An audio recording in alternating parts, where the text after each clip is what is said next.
Iran का हमला जारी है, ईरान का बदला जारी है। सोचा नहीं था किसी ने कि क्या ऐसी स्थिति में अब ईरान हमला करेगा, लेकिन नहीं, ईरान ने अमेरिका से बातचीत करने से इनकार किया और भारतीय वक्त के मुताबिक रात 8 बजे से ईरान ने जो हमला करना शुरू किया है, अभी तक ईरान रुका नहीं है। ईरान ने ऐसा बदला लिया है कि तेल अवीव में जगह जगह भारी तबाही है। इजराइल के राजधानी तेल अवीव में जगह जगह आग है। ईरान के हमले में इजराइल के एयर डिफेंस सिस्टम और अमेरिका का, या यूं कहूं पूरी दुनिया का सबसे खतरनाक एरो 3 एयर डिफेंस सिस्टम भी इजराइल में फेल हो गया है।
कहा जा रहा है कि इन तमाम हमलों में लगभग 30 से 35 इजरायली सेटलर्स इंजर्ड हैं। यह भी खबर है कि ईरान ने इजराइल के न्यूक्लियर साइट डिमोना को भी हिट किया है, उसके पास भी हमला किया है। यानी ईरान का जो नुकसान हुआ सो हुआ, लेकिन अब ईरान करो या मरो की स्थिति में काम कर रहा है। अब दोस्तों, नेतन्याहू ने वीडियो जारी कर दी है और मांग की है कि ईरान की रिजीम को चेंज करना होगा। जी हाँ, इनके मन मुताबिक वहां जैसे अरब देशों में अपने अपने गुलाम बादशाह बनाकर अमेरिका इजराइल ने बैठाए हैं, वैसे ही अब वो यहां भी चाह रहा है। सुनिए। Tonight I wish to speak to you, the proud people of Iran. We're in the midst of one of the greatest military operations in history, Operation Rising Lion.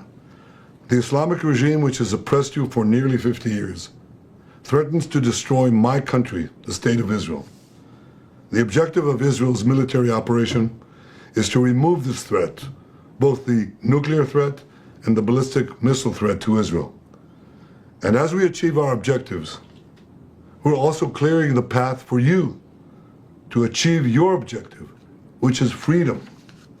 In the past 24 hours, we've taken out top military commanders, senior nuclear scientists, the Islamic regime's most significant enrichment facility, and a large portion of its ballistic missile arsenal.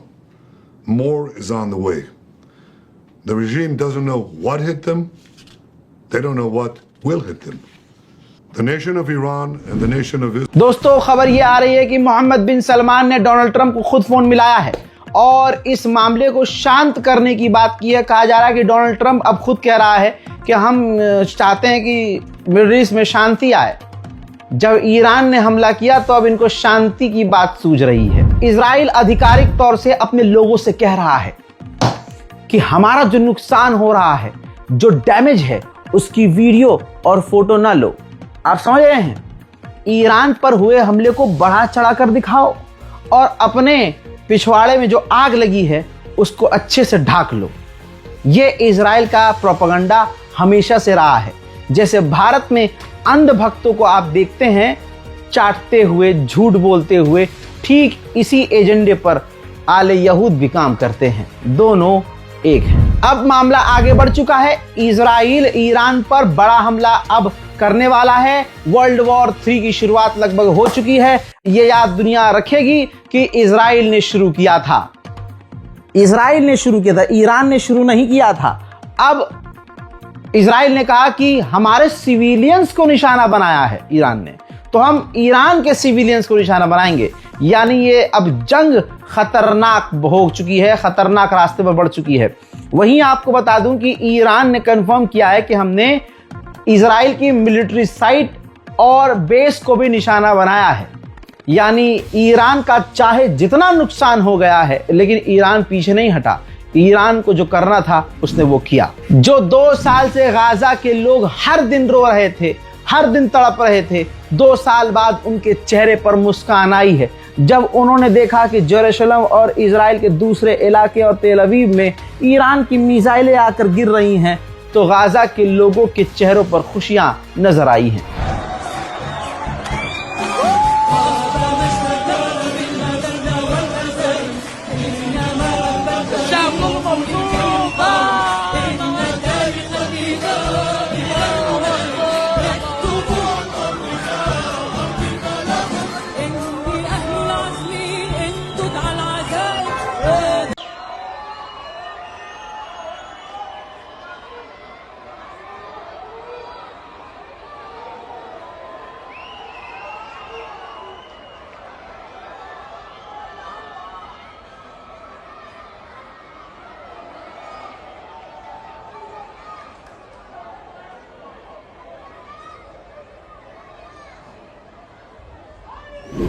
Israel के defence system पूरी तरह से fail हुए हैं। लगातार Iran की कई मिसाइलें तेल अवीव में गिर रही हैं।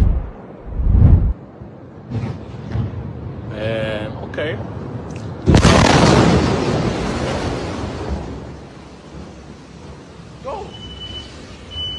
Go! יא בני זונות, יו, אני בהלם. אני בהלם. יו, אני בשוק. אני פאקינג בשוק.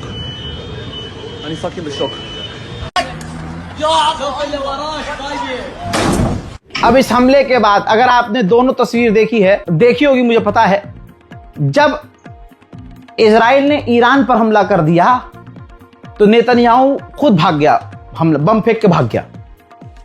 ऐसे ही लोगों से कह दिया शेल्टर में चले जाओ, सड़क पर नजर ना आओ।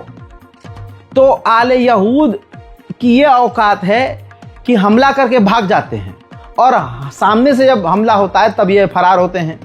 लेकिन दोस्तों, आपने नोटिस किया होगा कि जब ईरान के आसमान में इजराइल की मिसाइलें और फाइटर जेट थे और ईरान के एयर डिफेंस सिस्टम इजराइल के हमलों को रोक रहे थे, तो नीचे सड़कों पर भीड़ लगी थी ईरानियों की, और ईरानी पूरी तरह से नारा लगा रहे थे अपने मुल्क के समर्थन में।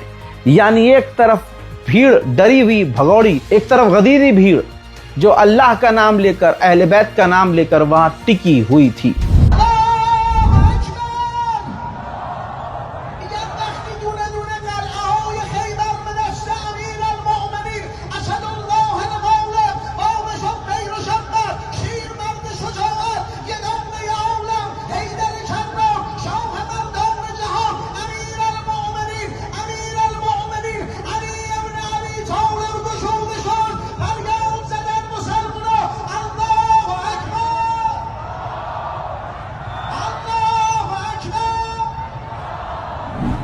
हजरात, ईरान ने 100 से ज्यादा मिसाइलें दागी हैं, ऐसा इजराइल कंफर्म कर रहा है।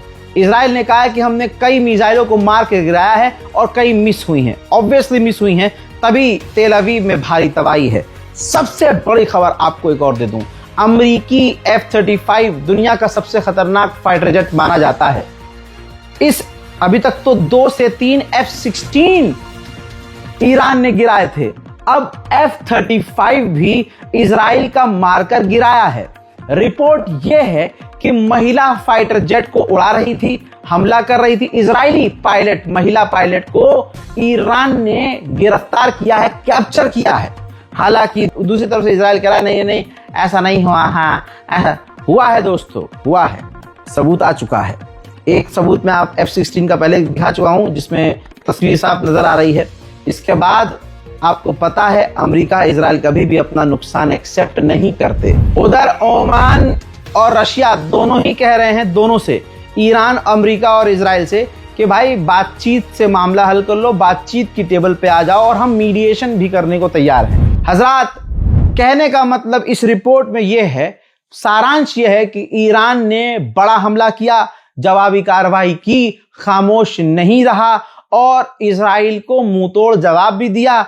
इजराइल के एयर डिफेंस सिस्टम फेल हुए, इजराइल के फाइटर जेट गिरा दिए। अब और क्या चाहिए? फिर भी ईरान, अभी भी खबर यह आ रही है कि लगातार हमले कर रहा है। आधी रात गुजर चुकी है और ईरान अभी भी इजराइल पर, तेल अवीव पर बमबारी कर रहा है। फिलहाल की इस रिपोर्ट में इतना ही। रिपोर्ट को शेयर कीजिए, चैनल को सब्सक्राइब कीजिए। जय हिंद।